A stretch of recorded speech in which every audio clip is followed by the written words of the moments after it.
Hello ಸ್ನೇಹಿತರೆ, ಎಲ್ಲರಿಗೂ ನಮಸ್ಕಾರ. ಶ್ರಾವಣಿ ಸುಬ್ರಹ್ಮಣ್ಯ ಧಾರಾವಾಹಿಯ ಇಂದಿನ ಮತ್ತು ನಾಳೆ ಸಂಚಿಕೆಯಲ್ಲಿ ಏನಾಗುತ್ತೆ ಅಂತ ಈ ವಿಡಿಯೋದಲ್ಲಿ ಪೂರ್ತಿಯಾಗಿ ನೋಡ್ಕೊಂಬರೋಣ ಬನ್ನಿ. ಅದಕ್ಕೂ ಮುಂಚೆ ಯಾರೆಲ್ಲ ನಮ್ಮ ಚಾನಲ್ಗೆ ಸಬ್ಸ್ಕ್ರೈಬ್ ಆಗದೆ ಹಾಗೆ ವಿಡಿಯೋ ನೋಡ್ತಾ ಇದ್ದೀರೋ ದಯವಿಟ್ಟು ಸಬ್ಸ್ಕ್ರೈಬ್ ಮಾಡಿ ಮತ್ತು ಸಪೋರ್ಟ್ ಮಾಡಿ. ಹಾಗೆ ಪಕ್ಕದಲ್ಲಿರುವ ಬೆಲ್ ಬಟನನ್ನು ಕ್ಲಿಕ್ ಮಾಡಿ. ಸಂಚಿಕೆಯಲ್ಲಿ ಮೊದಲಿಗೆ ಸುಬ್ಬು ಮನೆಯವರೆಲ್ಲರೂ ಕೂಡ ಹಾಲಲ್ಲೇ ಕೂತಿರ್ತಾರೆ. ಆಗ ಕಾಂತಮ್ಮನ ಗಂಡಂಗೆ ಒಂದು ಪೂಜೆ ಆರ್ಡರ್ ಬಂದಿರುತ್ತೆ ಅಂತ ಹೇಳ್ತಾ ಇರ್ತಾರೆ. ಆಗ ನಂದಿನಿ ಅವರು ಕೂಡ ಅಲ್ಲೇ ಕೂತಿರ್ತಾರೆ. ಆಗ ಕಾಂತಮ್ಮನ ಗಂಡ, ಅಲ್ಲ ಕಣ್ರಿ, ಅವತ್ತು ಅಷ್ಟೆಲ್ಲ ಮಾತಾಡ್ತಾ ಇದ್ರಿ, ನನಗಿವತ್ತು ಇಂಥ ಪೂಜೆ ಆರ್ಡರ್ ಬಂದಿದೆ, 4 ಮಂತ್ರ ಸ್ವಲ್ಪ ಜ್ಯೋತಿಷ್ಯ ಗೊತ್ತಿದ್ರೆ ಸಾಲದು, ಏನ್ರಿ ಹೇಳ್ತೀರಾ ಅಕ್ಕರೆ ಇವತ್ತು ಅಂತ ಹೇಳ್ಬಿಡ್ತಾರೆ. ಆಗ ಪದ್ದವರು, ಇದೇನಪ್ಪ ನಂದಿನಿ ಅಮ್ಮವ್ರಿಗೆ ಈ ರೀತಿ ಮಾತಾಡ್ತಾರ ಅಂತ ಯೋಚನೆ ಮಾಡ್ತಾ ಇರ್ತಾರೆ. ಆಗ ನಂದಿನಿ ಅವರು, ಸರಿ ಆಯಿತು, ನೀವು ಆ ಪೂಜೆಗೆ ಹೋಗಿ ಬನ್ನಿ, ನಿಮಗೇನೆ ಜಾಸ್ತಿ ಗೊತ್ತಿದೆ, ನನಗೆ ಬರೀ 4 ಮಾತು 6 ಮಂತ್ರ ಇಷ್ಟೇ ಗೊತ್ತಿದೆ. ನೀವು ಅಲ್ಲಿ ಹೋದಾಗ ವಿಡಿಯೋ ಮಾಡ್ಕೊಂಬನ್ನಿ, ನಾವು ಕೂಡ ಕಲಿಯೋದೇನಾದರೂ ಇತ್ತು ಅಂದರೆ ಅದರಲ್ಲಿ ನೋಡಿ ಕಲಿತೀವಿ ಅಂತ ಹೇಳ್ತಾರೆ. ಆಗ ಕಾಂತಮ್ಮನ ಗಂಡ ಇದ್ದವರು, ನೋಡಿ ಅಲ್ಲಿ ವಿಡಿಯೋ ಎಲ್ಲ ಸಿಗಲ್ಲ, ಯಾಕೆ ಅಂತಂದರೆ ಅಂಥ ಮನೆಯಲ್ಲಿ ವಿಡಿಯೋಗ್ರಾಫರ್ ಬರಲ್ಲ ಅಂತ ಹೇಳ್ತಾರೆ. ಆಗ ಪದ್ದವರು, ಏನು ಹೇಳ್ತಾ ಇದ್ದೀರಿ ಬೀಗ್ರೆ ನೀವು, ಅಲ್ಲ ಅಷ್ಟು ದೊಡ್ಡ ಮನೆಯಲ್ಲಿ ವಿಡಿಯೋಗ್ರಾಫರ್ ಬರಲ್ವಾ ಅಂತ ಗೃಹ ಪ್ರವೇಶದಲ್ಲಿ, ಏನು ಹೇಳ್ತಾ ಇದ್ದೀರಾ, ಹೋಗಲಿ, ನೀವು ಹೋಗ್ತಾ ಇರೋದಕ್ಕೆ ಅಟ್ಲೀಸ್ಟ್ 100 ಎಕರೆ ಅಂತ ಬರೀ ಹೇಳಿದ್ರಿ, ಒಂದು 1/4 ಎಕರೆನಾದರೂ ಕೇಳಿ, 10/20ನಾದ್ರು ಜಾಗ ಕೊಡ್ತಾರಾ ನಿಮಗೆ ದಕ್ಷಿಣೆಯಾಗಿ ಅಂತ ಕೇಳಿ ನೋಡಿ ಅಂತ ಹೇಳ್ತಾರೆ. ಹೌದಲ್ವಾ ಅಂತ ಹೇಳ್ತಾ ಇರ್ತಾರೆ. ಆಗ ಕಾಂತಮ್ಮ ಅವರು, ಹಾಗಾದರೆ ನಾನು ಕೂಡ ಪೂಜೆಗೆ ಬಂದುಬಿಡ್ತೀನಿ ಇವತ್ತು ಅಂತ ಹೇಳ್ತಾರೆ. ಆಗ ಕಾಂತಮ್ಮನ ಗಂಡ ಇದ್ದವರು, ನೋಡೆ ಇವತ್ತಲ್ಲ ಪೂಜೆ ದಿನ ಗೊತ್ತಾದ್ಮೇಲೆ ತಿಳಿಸ್ತೀನಿ ಅಂತ ಹೇಳಿದ್ದಾರೆ ಅಂತ ಹೇಳ್ಬಿಟ್ಟು ಅಲ್ಲಿಂದ ಕಾಫಿ ಕುಡಿಬೇಕು ಅಂತ ಹೋಗ್ತಾರೆ. ಆಗ ಕಾಂತಮ್ಮ ಅವರು ಅವ್ರ ಗಂಡ ಹೇಳಿದ್ದೆ ನಿಜ ಅಂತ ಅಂದ್ಕೊಂಡು, ಪದ್ಮನಾಭ 20-46 ಸೈಟ್ ಸಿಗುತ್ತಲ್ವಾ ನಮಗೆ ಜಾಗ ಅಂತ ಹೇಳ್ತಾ ಇರ್ತಾರೆ. ಹೌದು ಸಿಗ್ಬೋದು, ಹೋಗಿ ನೋಡಿ ಅಂತ ಹೇಳ್ತಾರೆ. ಸರಿ ಆಯಿತು, ನೀವು ಹೇಳ್ದಾಗೆ ಮಾಡ್ತೀನಿ ಅಂತ ಹೇಳ್ಬಿಟ್ಟು ಕಾಂತಮ್ಮನು ಕೂಡ ತನ್ನ ಗಂಡನಿಂದ ಹೋಗ್ತಾರೆ. ಕಡೆ ಸುಬ್ಬು ಅವರು ಸಾವಿತ್ರಿಗೋಸ್ಕರ ತಿಂಡಿಗಳನ್ನ ತಗೊಂಡು ಹುಡ್ಕೊಂಡ್ ಬರ್ತಾರೆ. ಆಗ ಮದನ್ ಅವರು ಸಾವಿತ್ರಿಗೆ ಸೇಬ್ನ ತಿನ್ನಿಸ್ತಾ ಇರ್ತಾರೆ. ಅದು ನೋಡ್ಬಿಟ್ಟು ಸುಬ್ಬು ಕೂಡ ಆಶ್ಚರ್ಯ ಆಗುತ್ತೆ. ಅಬ್ಬಬ್ಬಾ, ನಾನು ನೋಡ್ತಾ ಇರೋದು ನಿಜನಾ, ಏನಿದು ಇಂಥ ಬದಲಾವಣೆ ಅಂತ ಹೇಳ್ತಾರೆ.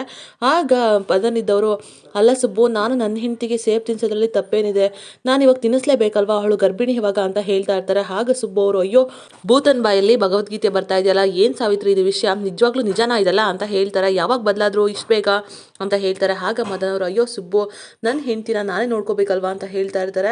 ಆಗ ಸಾವಿತ್ರಿ ಅವರು, ಹೌದಣ್ಣ, ಭೂತನ್ ಬಾಯಲ್ಲಿ ಆ ಭಗವಂತನೇ ಭಗವದ್ಗೀತೆ ಬರೋ ಥರ ಮಾಡಿದೆ, ಅದಕ್ಕೋಸ್ಕರ ಅಂದರೆ ಯಜಮಾನ್ರು ಚೆನ್ನಾಗಿ ನೋಡ್ಕೋಬೇಕು ನಿನ್ನ ಹೆಂಡ್ತಿನ ಅಂತ ಹೇಳ್ಬಿಟ್ಟು ಹೇಳಿದ್ದಾರೆ, ಅದಕ್ಕೋಸ್ಕರ ಈ ರೀತಿ ಅಲ್ಲ ಅಂತ ಹೇಳ್ತಾ ಇದ್ದಾರೆ. ಆಗ ಮದನ್ ಅವರು, ಸಾವಿತ್ರಿ ಅಂತ ಹೇಳ್ತಾರೆ. ಸರಿ ಆಯಿತು ಅಣ್ಣ, ಹೇಗಿದ್ದೀರಾ, ಯಾವಾಗ ಬಂದ್ರಿ ನೀವು ಅಂತ ಹೇಳ್ತಾರೆ. ನಾನು ಇವಾಗ ತಾನೇ ಬಂದೆ, ನಿನಗೋಸ್ಕರ ತಿಂಡಿಗಳನ್ನೆಲ್ಲ ಅಮ್ಮ ಮಾಡಿಕೊಟ್ಟಿದ್ದಾರೆ, ಅದನ್ನು ನಾನು ನಿನಗೆ ಕೊಡೋಣ ಅಂತಲೇ ಬಂದೆ ಅಂತ ಹೇಳ್ತಾರೆ. ಅಲ್ಲಿ ವಂದನ ಅವ್ರು ಕೂಡ ಬರ್ತಾರೆ. ಏನು ಸುಬ್ಬು, ನೀನು ಇಲ್ಲಿ ಯಾವಾಗ ಬಂದೆ ಅಂತ ಕೇಳ್ತಾರೆ. ಇವಾಗ ತಾನೇ ಬಂದೆ, ನಾನು ಸ್ವಲ್ಪ ತಿಂಡಿಗಳನ್ನ ತಂದಿದ್ದೀನಿ ಸಾವಿತ್ರಿಗೆ, ನಮ್ಮ ಮನೆಗೆ ಒಬ್ಬರು ಬಾಡಿಗೆಗೆ ಬಂದಿದ್ದಾರೆ, ಆ ಅಮ್ಮನೇ ಇಲ್ಲಿ ಮಾಡಿಕೊಟ್ಟಿದ್ದು ನಿಮಗೋಸ್ಕರ ಅಂತ ಹೇಳ್ತಾರೆ. ಆಗ ಸಾವಿತ್ರಿ ಅವರು, ಹೌದಾ ಅಣ್ಣ, ನಿಮಗೂ ಮತ್ತು ನಿಮ್ಮ ಮನೆಯವ್ರಿಗೂ ಮತ್ತು ಅವ್ರಿಗೂ ಕೂಡ ನನ್ನ ಕಡೆಯಿಂದ ಥ್ಯಾಂಕ್ಸ್ ಅಂತ ಹೇಳ್ತಾರೆ. ಇರಲಿ ಸಾವಿತ್ರಿ, ನಿನಗೆ ಯಾವಾಗೆಲ್ಲ ಈ ತಿಂಡಿನ ತಿನ್ಬೇಕಂತ ಅನ್ಸುತ್ತೋ ಅವಾಗೆಲ್ಲ ತಿನ್ನೋ, ಸರಿನಾ, ಆರೋಗ್ಯನ ಚೆನ್ನಾಗಿ ನೋಡ್ಕೊ ಅಂತ ಹೇಳ್ತಾರೆ. ಮದನ್, ಒಂದು ವಿಷಯ ಏನು ಗೊತ್ತಾ, ನೀನು ಯಾವಾಗಲೂ ಕೂಡ ಸಾವಿತ್ರಿನ ತುಂಬ ಚೆನ್ನಾಗಿ ನೋಡ್ಕೋಬೇಕು, ಇವಾಗ ಅವ್ರು ಹೇಳಿದ್ದಾರೆ ಅಂತನೋ ಅಥವಾ ಗರ್ಭಿಣಿ ಅಂತನೋ ಚೆನ್ನಾಗಿ ನೋಡ್ಕೊಳೋದಷ್ಟೇ ಅಲ್ಲ, ಅದು ಸ್ವಾರ್ಥ ಆಗಿಬಿಡುತ್ತೆ. ಹೆಂಡ್ತಿ ಗರ್ಭಿಣಿ ಆಗಿರಲಿ ಗರ್ಭಿಣಿ ಆಗದೆ ಇರಲಿ, ಯಾವಾಗಲೂ ಕೂಡ ಒಂದೇ ಥರ ನೋಡ್ಕೋಬೇಕು, ಸರಿನಾ ಅಂತ ಹೇಳ್ತಾ ಇರ್ತಾರೆ. ಆಗ ಮದನ್ ಅವರು ಹ್ಞೂ ಅಂತ ಹೇಳ್ತಿರ್ತಾರೆ. ಅಷ್ಟರಲ್ಲಿ ವೀರು ಕೂಡ ಬರ್ತಾರೆ. ಸುಬ್ಬು ಕರೆಕ್ಟಾಗಿ ಹೇಳ್ದೆ ನೋಡು, ಇಂಥ ಮಾತು ಅವನಿಗೆ ಅರ್ಥ ಆಗಲೇಬೇಕು ಅಂತ ಹೇಳ್ತಾ ಇರ್ತಾರೆ. ಆಗ ಮದನ್ ಅವರು, ಮಾವ, ನಾನು ಇನ್ನು ಮುಂದೆ ಚೆನ್ನಾಗಿ ನೋಡ್ಕೊಳ್ತೀನಿ ಸಾವಿತ್ರಿನ ಅಂತ ಹೇಳ್ತಾರೆ. ಸರಿ ಆಯಿತು, ತುಂಬ ಚೆನ್ನಾಗಿ ನೋಡ್ಕೋಬೇಕು, ಸರಿ ಸುಬ್ಬು, ನಾನು ನಿನ್ನ ಜೊತೆ ಮಾತಾಡಬೇಕು ಬಾ ಸ್ವಲ್ಪ ಅಂತ ಹೇಳ್ಬಿಟ್ಟು ಕರ್ಕೊಂಡು ಹೋಗ್ತಾರೆ. ಈ ಕಡೆ ಕಾಂತಮ್ಮನ ಗಂಡ ವಿಜಯಾಂಬಿಕಾ ಹೇಳಿದಂಥ ಜಾಗಕ್ಕೆ ಬರ್ತಾರೆ. ಆದರೆ ವಿಜಯಾಂಬಿಕಾನೇ ಕರ್ಸಿರೋದು ಅಂತ ಗೊತ್ತಿರೋದಿಲ್ಲ. ಇದೇನಿದು 100 ಎಕರೆ ಜಾಗ ಏರ್ಪೋರ್ಟ್ ಹತ್ರ ಅಂತ ಬೇರೆ ಹೇಳಿದ್ರು, ಇಲ್ಲಿ ನೋಡಿದ್ರೆ ಯಾರೂ ಇಲ್ವಲ್ಲ, ನಾನೇನಾದರೂ ರಾಂಗ್ ಅಡ್ರೆಸ್ಸಿಗೆ ಬಂದುಬಿಟ್ನಾ ಏನೋ ಅಂತ ಕಾಂತಮ್ಮನ ಗಂಡ ಅಲ್ಲೇ ನಿಂತ್ಕೊಂಡು ಯೋಚನೆ ಮಾಡ್ತಾ ಇರ್ತಾರೆ. ಅಷ್ಟರಲ್ಲಿ ವಿಜಯಾಂಬಿಕಾ ಬಂದುಬಿಡ್ತಾರೆ. ಇದೇನಿದು ಯಾವುದೋ ಕಾರ್ ಬರ್ತಾ ಇದೆ, ಸರಿ ನಾನು ರಾಂಗ್ ಅಡ್ರೆಸ್ಗೆ ಬಂದಿದ್ದೀನಿ ಅಂತ ಅನ್ಸುತ್ತೆ, ನಾನು ವಾಪಸ್ ಹೋಗ್ಬಿಡ್ಬೇಕು ಅಂತ ಯೋಚನೆ ಮಾಡ್ತಿರ್ತಾರೆ. ಅಷ್ಟರಲ್ಲಿ ವಿಜಯಾಂಬಿಕಾ ಕೆಳಗಡೆ ಇಳಿದಿದ್ದನ್ನು ನೋಡ್ಬಿಟ್ಟು, ಅಲ್ಲ ಇವ್ರು ಯಾಕೆ ಬಂದರು ಅಂತ ಯೋಚನೆ ಮಾಡ್ತಾ ಇರ್ತಾರೆ. ಅಯ್ಯೋ ಮೇಡಮ್, ನೀವು ಗೃಹ ಪ್ರವೇಶಕ್ಕೆ ಬಂದ್ರಾ, ನಾನು ಕೂಡ ಬಂದೆ, ಆದರೆ ಅಡ್ರೆಸ್ ತಪ್ಪಾಗಿದೆ ಅಂತ ಅನ್ಸುತ್ತೆ, ಇಲ್ಲಿ ಯಾವ ಮನೆಯೂ ಕೂಡ ಕಾಣಿಸ್ತಾ ಇಲ್ಲ ಅಂತ ಹೇಳ್ತಾರೆ. ಆಗ ವಿಜಯಾಂಬಿಕವರು, ಕರೆಕ್ಟಾಗೇ ಬಂದಿದ್ದೀರಾ ಅಂತ ಹೇಳ್ತಾರೆ. ನೋಡಿ, ನೀವೇನೇನೋ ಮಾತಾಡ್ತಾ ಇದ್ದೀರಾ ಅಂತ ಅನ್ಸುತ್ತೆ, ಮೊದಲು ನೀವು ಇಲ್ಲಿಂದ ಹೋಗಿ ನನ್ನ ಕನ್ಫ್ಯೂಸ್ ಮಾಡಬೇಡಿ ಅಂತ ಹೇಳ್ತಾರೆ. ಆಗ ವಿಜಯಾಂಬಿಕಾ, ಬರೋದಕ್ಕೆ ಕೇಳಿದ್ದು ನಾನೇ ಅಲ್ವಾ, ಏನು ಕೆಲಸ ಇದೆ ಅನ್ನೋ ವಿಷಯಕ್ಕೆ ನಿನ್ನ ಕರೆಸ್ಕೊಂಡಿದ್ದೀನಿ, ನನಗೆ ಒಂದು ಮುಖ್ಯವಾದ ಕೆಲಸ ಆಗಬೇಕಾಗಿತ್ತು. ಕಾಂತಮ್ಮಂಗೆ ಹೇಳಿದ್ರೆ ಕಾಂತಮ್ಮನು ಕೂಡ ಸರಿಯಾಗಿ ಆಸಕ್ತಿನ ತೋರಿಸಲಿಲ್ಲ, ಜೊತೆಗೆ ಇಂದ್ರಮ್ಮನು ಕೂಡ ಇದ್ರ ಬಗ್ಗೆ ಸಪೋರ್ಟ್ ಮಾಡಿಲ್ಲ. ಅದಕ್ಕೆ ನಿಮ್ಮಿಂದ ನನಗೆ ಕೆಲಸ ಆಗಬೇಕು ಅಂತ ಹೇಳ್ತಾರೆ. ಅಲ್ಲ, ನನ್ನ ಈ ಥರ ಸುಳ್ಳು ಹೇಳಿ ಈ ಥರ ಎಲ್ಲ ಕರೆಸ್ಕೊಂಡು ಅವಮಾನ ಮಾಡ್ತಾ ಇದ್ದೀರಾ, ನಿಜವಾಗ್ಲೂ ನಾನು ಮಾತ್ರ ಸುಮ್ಮನೆ ಇರೋದಿಲ್ಲ ಅಂತ ಕಾಂತಮ್ಮನ ಗಂಡ ಹೇಳ್ತಾರೆ. ಆಗ ವಿಜಾಮಿಕ್ ಅವರು ಕಾರಲ್ಲಿ ಒಂದು ಫೋನ್ ತೊಗೊಂಬಂದಿರ್ತಾರೆ ಅವರಿಗೋಸ್ಕರ. ಆ ಫೋನನ್ನು ಕೊಟ್ಬಿಡ್ತಾರೆ. ಆ ಫೋನ್ನ ನೋಡಿದ ತಕ್ಷಣ ಫುಲ್ ಖುಷಿ ಆಗಿಬಿಡ್ತಾರೆ. ಏನು ಮೇಡಮ್ ಇದೆಲ್ಲ ಅಂತ ಹೇಳ್ತಾರೆ. ಇದು ನಿಮಗೋಸ್ಕರ ಅಂತ ಹೇಳ್ತಾರೆ. ಅದನ್ನ ಇಸ್ಕೊಂಡು ನೋಡ್ಬಿಟ್ಟು ತುಂಬಾ ಖುಷಿ ಪಡ್ತಾರೆ. ಯಾಕೆ ಮೇಡಮ್ ಇದೆಲ್ಲ ಕಾಣಿಕೆ ನನಗೋಸ್ಕರ ಅಂತ ಹೇಳ್ತಾರೆ. ನೋಡಿ, ಒಂದು ಕೆಲಸ ಆಗಬೇಕು ಅಂತ ಹೇಳ್ದೆ ಅಲ್ವಾ, ಅದಕ್ಕೋಸ್ಕರ ಇದೆಲ್ಲ ಅಂತ ಹೇಳ್ತಾರೆ. ಅಯ್ಯೋ, ಕೆಲಸ ಅಂತ ಹೇಳ್ಬೇಡಿ, ಸೇವೆ ಅಂತ ಹೇಳಿ, ನಿಜವಾಗ್ಲೂ ಖಂಡಿತ ಮಾಡ್ತೀನಿ ಕೊಟ್ಟು ಕೆಲಸನ ಅಂತ ಹೇಳ್ತಾರೆ. ಮೊದಲು ಕೆಲಸ ಏನು ಅಂತ ತಿಳ್ಕೊಳ್ಳಿ ಅಂತ ವಿಜಾಂಬಿಕಾ ಹೇಳ್ತಾರೆ. ಆಗ ಕಾಂತಮ್ಮನ ಗಂಡ ಸರಿ ಹೇಳಿ ಮೇಡಮ್ ಅಂತ ಹೇಳ್ತಾರೆ. ನೋಡಿ, ನಿಮ್ಮ ಮನೆಗೆ ಒಬ್ಳು ಹೆಂಗಸು ಬಂದಿದ್ದಾರಲ್ಲ, ಅವಳು ನನಗೆ ಕ್ಲಿಯರ್ ಆಗಿ ಫೋಟೋ ಬೇಕು. ಆ ಫೋಟೋನ ಕೊಟ್ಟರೆ ನಿನ್ಗೆ ಎಷ್ಟು ಬೇಕೋ ಅಷ್ಟು ದುಡ್ಡನ್ನು ನಾನು ಕೊಡ್ತೀನಿ, ನಿಂಗೆ ಏನೇ ಬೇಕಿದ್ರು ಕೂಡ ನಾನು ಕೊಡ್ತೀನಿ, ಸರಿನಾ ಅಂತ ಹೇಳ್ತಾರೆ. ಆಗ ಕಾಂತಮ್ಮನ ಗಂಡ ಸರಿ ಆಯಿತು ಮೇಡಮ್ ಅವರೇ, ನೀವು ಹೇಳ್ದಂಗೆ ಆಗಲಿ, ನೀವು ಹೇಳಿದ ಕೆಲಸನ ನಾನು ಮುಗಿಸ್ತೀನಿ, ಸರಿನಾ ಅಂತ ಹೇಳ್ಬಿಟ್ಟು ಅಲ್ಲಿಂದ ಹೊರಡ್ತಾರೆ.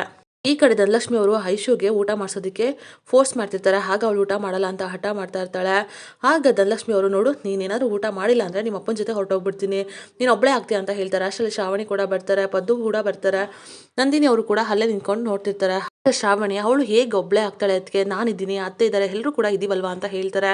ಆಗ ಐಶು ಇದ್ದವಳು, ಇಲ್ಲ, ನನಗೆ ಅಮ್ಮನೇ ಬೇಕು, ಯಾರೇ ಇದ್ರೂ ಕೂಡ ನನಗೆ ಅಮ್ಮನೇ ತುಂಬ ಇಷ್ಟ, ಅಮ್ಮ ಇಲ್ಲ ಅಂದರೆ ನಾನು ಇರೋದಿಲ್ಲ, ನನಗೆ ಮೊದಲು ಅಮ್ಮ ಇಷ್ಟ, ಆಮೇಲೆ ಶ್ರಾವಣಿ ಅತ್ತೆ ಇಷ್ಟ ಅಂತ ಹೇಳ್ತಾರೆ. ಆಗ ಧನಲಕ್ಷ್ಮಿ ಅವರು, ನೋಡಿ ಶ್ರಾವಣಿ ಮೇಡಮ್, ನೀವು ಬೇಜಾರು ಮಾಡ್ಕೋಬೇಡಿ ಅಂತ ಹೇಳ್ತಾರೆ. ಆಗ ಶ್ರಾವಣಿ ಅವರು, ಇಲ್ಲ ಅದಕ್ಕೆ ನಾನು ಯಾಕೆ ಬೇಜಾರು ಮಾಡ್ಕೊಳ್ಳಿ, ಮಗು ಮನಸ್ಸು ಎಂಥದಂತ ನಂಗೆ ಚೆನ್ನಾಗಿ ಗೊತ್ತು, ಏನೇ ಪರಿಸ್ಥಿತಿ ಇದ್ದರೂ ಹೇಗೆ ಹೇಳಿದ್ರು ಕೂಡ ಮಕ್ಕಳಿಗೆ ಮೊದಲು ತಾಯಿನೇ ಇಷ್ಟ, ಯಾವಾಗ್ಲೂ ತುಂಬ ಇಷ್ಟ ಆಗೋದು ತಾಯಿನೇ, ನನ್ನ ಜೊತೆ ನನ್ನ ತಾಯಿ ಇದ್ದಿದ್ರೆ ಎಷ್ಟು ಚೆನ್ನಾಗಿರೋದಲ್ವಾ ಅಂತ ಹೇಳ್ತಾ ಇರ್ತಾರೆ. ಅಷ್ಟರಲ್ಲಿ ಐಶು ಊಟ ಮಾಡೋದಕ್ಕೆ ಶುರು ಮಾಡಿಬಿಡ್ತಾಳೆ.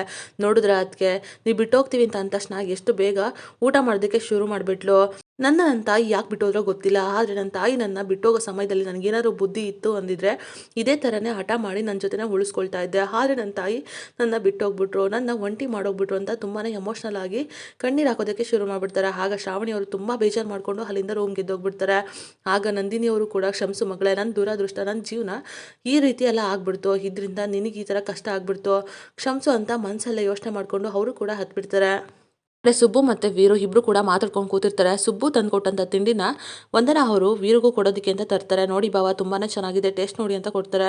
ಹೌದಾ, ಅಷ್ಟೊಂದು ಚೆನ್ನಾಗಿದೆಯಾ ಅಂತ ಹೇಳ್ಬಿಟ್ಟು ವೀರು ಕೂಡ ತಿಂದ್ಬಿಡ್ತಾರೆ. ಅಷ್ಟರಲ್ಲಿ ನಂದಿನಿ ಅವ್ರು ಮಾಡಿದ ಅಡುಗೆ ಕೈ ರುಚಿನ ನೆನಪಿಸುತ್ತೆ.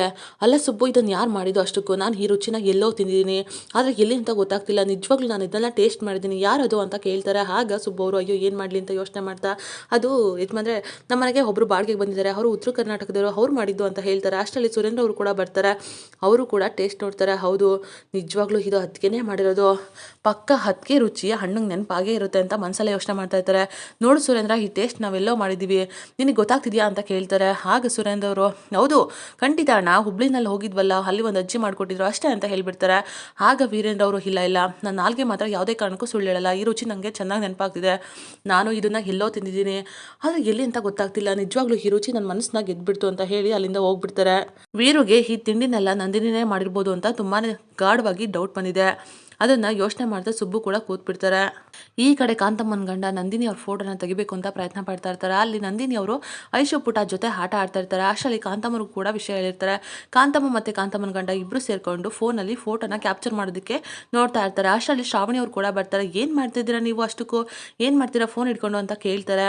ಆಗ ಕಾಂತಮ್ಮ ಮತ್ತು ಕಾಂತಮ್ಮನ ಗಂಡ, ಏನಿಲ್ಲ, ಆ ಮಗು ಹಾಡ್ತಿದೆ ಅಲ್ವಾ, ಫೋಟೋ ಸರಿಯಾಗಿ ಬರ್ತಾ ಇಲ್ಲ, ಅದಕ್ಕೋಸ್ಕರ ತೆಗಿತಾ ಇದ್ವಿ ಅಷ್ಟೇ ಅಂತ ಹೇಳ್ಬಿಟ್ಟು, ಮತ್ತೆ ಫೋಟೋ ಕ್ಲಿಯರ್ ಆಗಿ ಕಾಣಿಸ್ತಾ ಇಲ್ಲ ಅಂತ ಹೇಳ್ಬಿಟ್ಟು ಅವರು ಹಾಡ್ತಾ ಇರೋಂಥ ಜಾಗಕ್ಕೆ ಕ್ಲಿಯರ್ ಆಗಿ ಹತ್ರಕ್ಕೆ ಹೋಗಿ ಫೋಟೋನ ತೆಗೆಯೋದಕ್ಕೆ ಅಂತ ಹೋಗ್ತಾರೆ. ಆದರೆ ಶ್ರಾವಣಿ ಅವ್ರಿಗೆ ಕಾಂತಮ್ಮ ಮತ್ತು ಕಾಂತಮ್ಮನ ಗಂಡ ಮಾಡ್ತಿರೋಂಥ ಕೆಲಸದ ಮೇಲೆ ಡೌಟ್ ಶುರುವಾಗಿದೆ. ನಂತರ ನಂದಿನಿ ಅವ್ರ ಫೋಟೋನ ತೆಗೆದ್ಬಿಟ್ಟು ವಿಜಾಂಬಿಕೆಗೆ ಕಳಿಸಿ ವಿಜಾಂಬಿಕೆಗೆ ಫೋನ್ ಮಾಡಿ ಮಾತಾಡ್ತಾರೆ. ನೋಡಿ ಮೇಡಮ್, ನೀವು ಕೇಳಿದಂಥ ಫೋಟೋನ ಕಳಿಸಿದ್ದೀವಿ ನೋಡಿ ಅಂತ ಹೇಳ್ತಾರೆ. ಆಗ ವಿಜಾಂಬಿಕರು ಫೋಟೋನ ನೋಡಿ ಫುಲ್ ಶಾಕ್ ಆಗಿಬಿಡ್ತಾರೆ.